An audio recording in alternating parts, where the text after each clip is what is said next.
What's going on, everyone? Welcome back. Tonight, I've got 4 stories for you, all of them submitted to Reddit, all of them claiming to be true. And honestly, after reading through these, I'm not sure which is more unsettling, the places these people stumbled into or the things that were apparently still living inside them. So get comfortable, turn the lights down if you want, and let's get into it.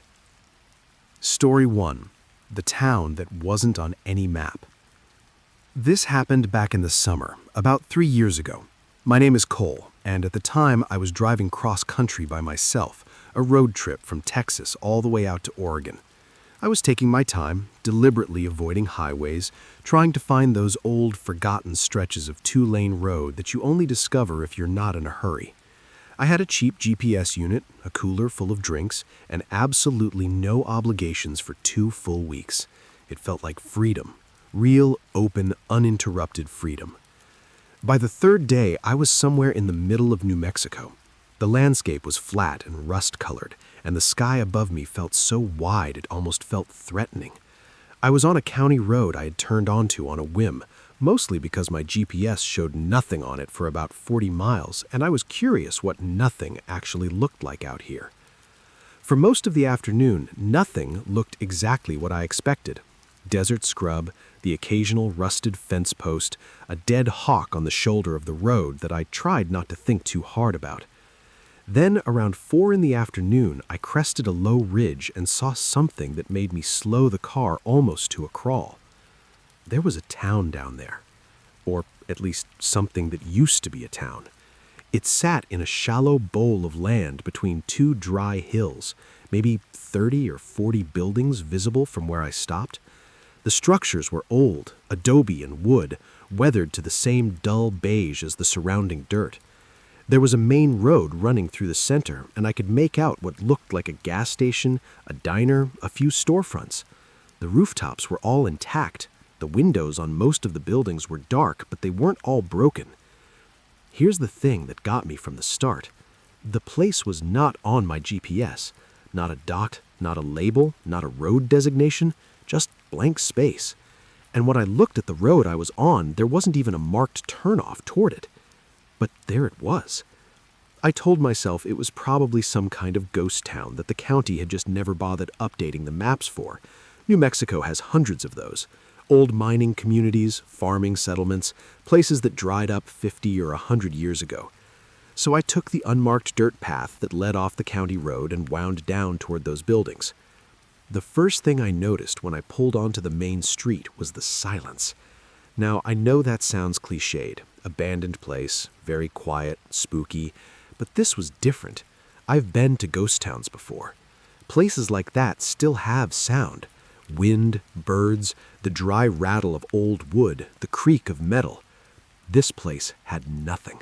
Absolutely nothing, like the air itself had been pressed flat. I parked in the middle of the main road, got out of the car, and just stood there for a moment. The diner was right in front of me. The sign above the door still read something, though the paint had faded so badly most of the letters were ghosts of themselves. I could just barely make out what I thought was bells, maybe a name, maybe not. I went inside. The interior of the diner was dim and dusty, but structurally it was fine. The counter was intact, the stools were still bolted to the floor. There were booths along the wall, and most of them still had their vinyl cushions, cracked and yellowed, but there. What made my chest tighten was the table nearest the door. There were 2 coffee cups on it, not fallen over, not smashed, just sitting there, upright, like someone had set them down and stepped out for a moment. I walked over and looked at them closely. The inside of each cup was stained dark brown, as if there had once been coffee in them and it had evaporated down to nothing over what must have been years. Someone had been drinking coffee at this table, and then they had just simply stopped. I walked through the rest of the town for the next hour or so. I found a hardware store with tools still hanging on the pegboards, a barber's chair in what had been a small salon, a dried-up shaving brush resting on the shelf beside it. A post office, and this is the one that stayed with me, a corkboard on the wall still holding several pieces of mail, handwritten envelopes addressed to names into this town, but the town had no name on the envelopes, just a route number and a zip code I later tried to look up and got no results for. What I didn't find was any sign of what happened. No fire damage, no flood markers, no quarantine notices, nothing. Just a town where everyone had apparently walked away from their coffee, hung up their tools, and left. Orderly, clean, gone. I was heading back to my car as the sun was getting low, and I was telling myself to take a few photos and then get back to the main road when I stopped walking. There was a light in an upstairs window of a building at the far end of the street. Not bright, just a soft, warm flicker, the kind you get from a candle or a very low lamp. I stared at it for what must have been 30 seconds, just completely frozen on the sidewalk. It didn't move, didn't change. It just sat there behind the dirty glass, steady and quiet and impossible. I got in my car. I drove back up the dirt path to the county road, got on it, and didn't stop driving for 2 hours. That night, in a motel in a town whose name I definitely knew, I tried looking up everything I could about abandoned towns in that part of New Mexico.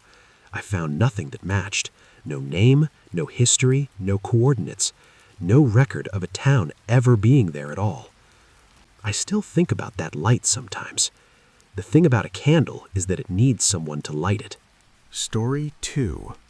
We explored the wrong place. My friend Donovan and I were into urban exploration back in our early 20s. Not the dangerous kind where people break into active structures, or at least that's what we told ourselves. We had a checklist of old places in our state we wanted to document with our cameras, and most of them were just empty factories or old hospitals that the county had already slated for demolition. Nothing serious, nothing that ever felt genuinely wrong, until the time we drove out to a place called Ashfeld. Ashfeld was a small coal mining community in the eastern part of our state that had been abandoned since the late 1960s when the mine collapsed and the company that owned it simply walked away. The workers and their families left with almost nothing, and the town itself just sat there for the next 60-odd years, slowly sinking back into the earth. We'd read about it on a couple of exploration forums, and the photos other people had posted made it look incredible. Wide, empty streets, rows of almost intact row houses, a company store and a church, and even a little schoolhouse still standing. We drove out on a Saturday morning in early October, which I want to point out was a mistake. Not because of what time of year it was, but because it meant we'd have less daylight than we thought. The drive was almost 3 hours, and by the time we found the right turnoff and parked on the grass at the edge of town, it was already early afternoon. Ashfeld looked exactly like the photos we'd seen, and somehow more impressive in person. The row houses stretched back from the main road in long lines, their doors mostly hanging open, their tiny front yards swallowed by decades of uncut growth. The company store was a large brick building, 2 stories, with an elaborate facade that was still mostly intact. The church steeple had tilted maybe 15 degrees to the left, but was still standing. Donovan and I spent the first hour or so just walking and photographing. It was genuinely beautiful in that melancholy way that abandoned places can be. Autumn light coming through the empty windows, dust floating in shafts of gold, that particular smell of old wood and cold stone and time. We felt good. We felt relaxed. Then Donovan found the trap door. It was in the floor of the company store, half hidden under a collapsed shelf, a wooden panel about 3 feet square with a recessed iron ring. He pulled it open, and we found stairs leading down into darkness. We both had flashlights, and after a very short debate, we went down. The basement of the company store opened into a tunnel, not a rough coal mine tunnel. This was finished, or at least semi-finished, with timber-framed walls and a smooth dirt floor. It ran straight ahead into the dark as far as our lights could reach, and there were what appeared to be doorways branching off on either side. Donovan immediately wanted to explore further. I was less enthusiastic, but I went with him. The first few rooms off the tunnel were storage of some kind. Old wooden shelving, rusted metal containers, nothing remarkable. The 4th room we entered was different. It was a living space. Not a nice one, but a deliberate one. There was a cot frame against a wall, and a rough wooden table in the center with 2 chairs. On the table was a kerosene lantern and a bowl, a ceramic bowl, I want to be specific about that contained what looked like the dried remains of food. Not decades-old remains. The bowl was dusty, yes, but it was not corroded or decomposed the way things become after 60 years underground. Whatever was in that bowl was maybe months old at most. Neither of us said anything for a moment. Then Donovan shone his flashlight further into the room, and we both saw the back wall. It was covered in writing. Not graffiti, not words in any language I recognized, just dense, repetitive markings, the same symbols or shapes scratched over and over in what looked like charcoal, floor to ceiling. In the middle of it all, someone had drawn what I can only describe as a crude map. It showed the streets of Ashfeld above ground, identifiable because you could make out the cross-shaped intersection of the 2 main roads, and beneath it, a network of tunnels much more extensive than the one we were standing in. The tunnels branched and looped and connected in ways that made no obvious sense, and at several points along the map maker had drawn small circles with X's through them. I don't know what those marked. I did not want to find out. We went back the way we came, fast and quiet. We climbed out through the trap door, crossed the company store, and walked back to our car without speaking.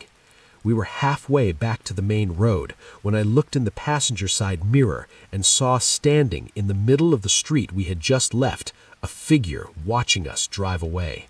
Just standing there, motionless, in the center of Ashfeld's empty main road, watching us go. By the time I told Donovan to look, we had come around a bend in the road and the town was out of sight. We have never gone back, and we have never talked about who that person might have been, or how long they had been down there in those tunnels beneath a town that was supposed to be empty. Story 3. Something was still living in the houses. I'm a backcountry hiker based out of the Pacific Northwest, and I spent a lot of time on trails that most people never find. I'm comfortable with being alone in isolated places. I know the sounds of the woods at night, I know how to read weather, and I have a pretty steady head when things don't go according to plan. I say all that not to brag, but to explain why what happened to me on this particular trip was so genuinely frightening. Because I am not someone who scares easily, and this scared me deeply. It was early September. I was on a 4-day solo loop in a remote part of the Cascade Range, off trail for most of it, following a route I had pieced together from old Forest Service maps and a detailed trip report I'd found on a hiking forum. The report mentioned, almost as a footnote, that somewhere around the midpoint of the route I would pass near what the author called the remnants of a logging camp, a small community of structures that had been built by a timber company in the 1940s and abandoned sometime in the 1960s. I found it on my second afternoon. The trail I had been following crested a ridge and dropped down into a valley, and as I came around a bend in the tree line, I stopped and stared. It wasn't a camp. It was a town. Small, maybe 20 buildings, but a town. There were houses here, real houses, not just bunk shacks. 2-story wooden houses with porches and multiple windows, set along what had once been a gravel road.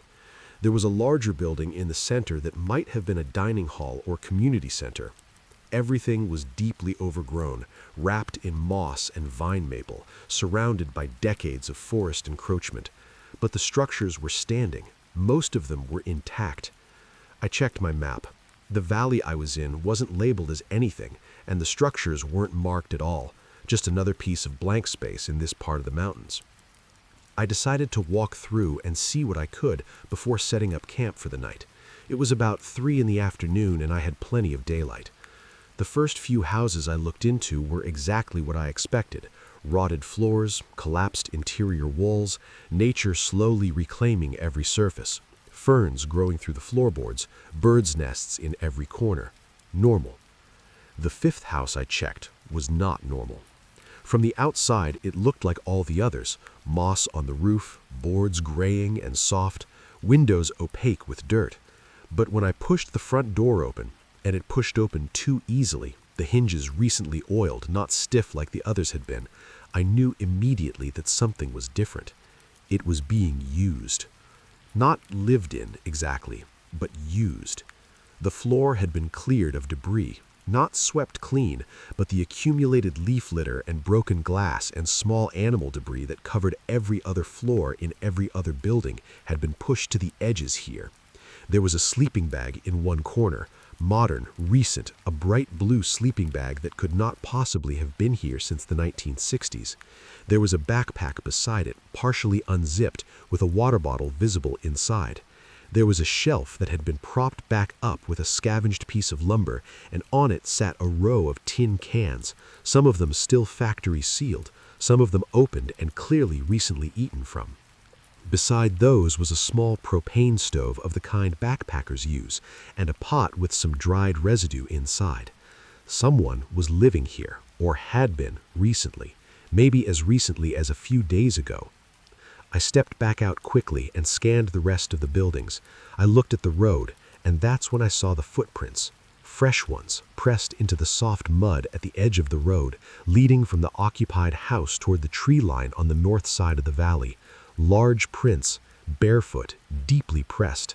Someone walking without shoes in September in the mountains. I stood very still and listened. The valley was quiet, but that particular kind of quiet that feels less like absence and more like held breath. The kind of quiet that makes you think something nearby is doing exactly what you're doing, standing completely still and listening back. I backed up slowly until I reached the trail, then turned and walked at a very controlled pace until I was back on the ridge.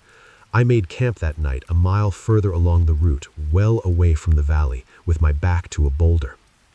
I didn't sleep much. The part that bothers me the most when I think about it now, there were no other roads in or out of that valley, no trail access except the faint route I had come in on, no helicopter pads, no logging roads, nothing. To get there, you had to already know it was there, and you had to know how to find it. Whoever was living in that house, barefoot, alone, sleeping in an abandoned logging town in the middle of the Cascades, they were chosen to be there, deliberately, and they were watching me walk through their home. I reported the location to the Forest Service when I got back to the trailhead. A ranger took my information down and told me they'd look into it. I never heard anything back. Story 4. The town that wanted us to stay. This is the one that took me the longest to write down because even now, a year and a half later, I'm still not entirely sure I understand everything that happened, but I'm going to tell it as plainly as I can. My girlfriend Renata and I were driving through Vermont in late October, heading to a rental cabin we'd booked near a lake. It was already dark when we got on the secondary roads, and it was raining. That heavy, cold autumn rain that turns everything gray and makes all the roads look the same. Renata was navigating from her phone, but somewhere in a stretch of road without cell service, we missed a turn and ended up heading north when we should have been going west. We figured this out after about 20 minutes of driving through nothing, and by that point, the GPS had lost its bearing entirely and was just showing a spinning wheel. We weren't worried. This was Vermont, not the wilderness. There would be a town with a gas station and a signal somewhere nearby. And there was a town. We came around a long curve, and suddenly there were buildings on both sides of the road and lights. That was the thing that made us feel okay at first, the lights. Amber porch lights, light behind curtains and windows, a street light or two. The town looked alive. There was a gas station on the left side of the main road, closed for the night but its canopy lights still burning. There was what looked like a general store, a church, a few dozen houses set back from the road. A sign at the edge of town read Kilmore, though I later found no Vermont town by that name on any map. I pulled into the gas station lot to get our bearings. Renata got out to stretch and try to get a signal on her phone, and I walked to the edge of the lot and looked down the main road. That's when I noticed that the lights, all of them, were wrong somehow. I couldn't identify it at first. The lights were on, the houses looked occupied, But something about the quality of the light was off. It was amber and dim in a way that felt very old, like incandescent bulbs from 50 years ago. And as I stood there looking at the nearest house, a 2-story clapboard place with a lit window on the ground floor, I realized I couldn't see movement inside. No shadow passing across the curtain, no flicker of a television, nothing. The light was simply there, static, as if someone had placed a lamp behind the glass and left it. I walked to the nearest porch and knocked on the door. Nothing. I knocked again. Then I pressed my ear against the door and listened. The house was completely silent. I stepped off the porch and went to the lit window, cupped my hands against the glass and looked inside. The room was empty, not just not occupied at that moment. Empty. No furniture, no rugs, no pictures on the walls, just bare floorboards and that light coming from a single old floor lamp, standing alone in the empty room, plugged in, switched on, in an empty house. I went back to Renata and told her what I'd found. She was visibly unsettled. She'd been trying every direction to find a cell signal and gotten nothing, even moving around the lot. We decided we'd drive through the town and out the other side, get back on a road we recognized, find the highway. Except the road didn't cooperate. I drove through the center of Kilmore slowly, watching the houses, all of them lit, none of them with any visible life inside. We reached what I thought was the far edge of town and turned back onto open road. I drove for several minutes, and then the buildings started again on either side of us. The gas station appeared on our left. We were back at the beginning. I thought I'd made a wrong turn somehow, turned around without realizing it. So I turned around deliberately this time, drove back through the center again, counted the streets, paid attention, reached the far edge, kept driving. The gas station appeared on our left. We did this 4 times. I am not exaggerating. 4 times we drove through the length of Kilmore in one direction and ended up back at the gas station, as if the road curved around in a loop we couldn't see in the dark and rain. On the 3rd pass through, Renata grabbed my arm because she'd seen something. A figure on the sidewalk, standing under one of the amber streetlights, watching our car go by. She described it as just a person, standing very still, head turned to follow us as we passed. By the time I looked, we were already past. On the 4th pass, I stopped the car in the center of the main road and sat there. I put the hazard lights on. I just sat there in the rain in this impossible town and tried to think. And that's when Renata's phone got a signal. 1 bar, blinking in and out, but enough. The GPS snapped back to life and immediately rerouted us, pointing us down a small side street I hadn't tried, one I assumed was just a residential dead end. It wasn't. It led us southeast, connected to a county road, and within 15 minutes we were on the highway. Within 40 minutes we were at our cabin. I tried looking up Kilmore, Vermont that night and for weeks after. There is no such town. I tried calling the Vermont Agency of Transportation to ask about the county road we'd come in on. I described the area, and they had no record of a town in that location. I tried reaching out to local history groups. Nothing. I think about those lights a lot. All those empty rooms, all those lamps burning in houses with no one inside them. Who plugged them in? Who turns them off? And the road that kept bringing us back. I've gone over our route on the map many times, and I cannot make the geometry work. The roads in that area don't form a loop. There is no way by any route I can trace that we should have ended up back at that gas station 4 times. Renata doesn't like to talk about it. She said once, quietly, a month after it happened, she said the town was trying to keep us there, that the loop was not an accident. I don't know if I believe that, but I don't not believe it either. And whatever was standing on that sidewalk in the rain watching us drive past, it didn't look like it was surprised to see us there. It looked like it had been waiting. All right, those are the 4 stories for tonight.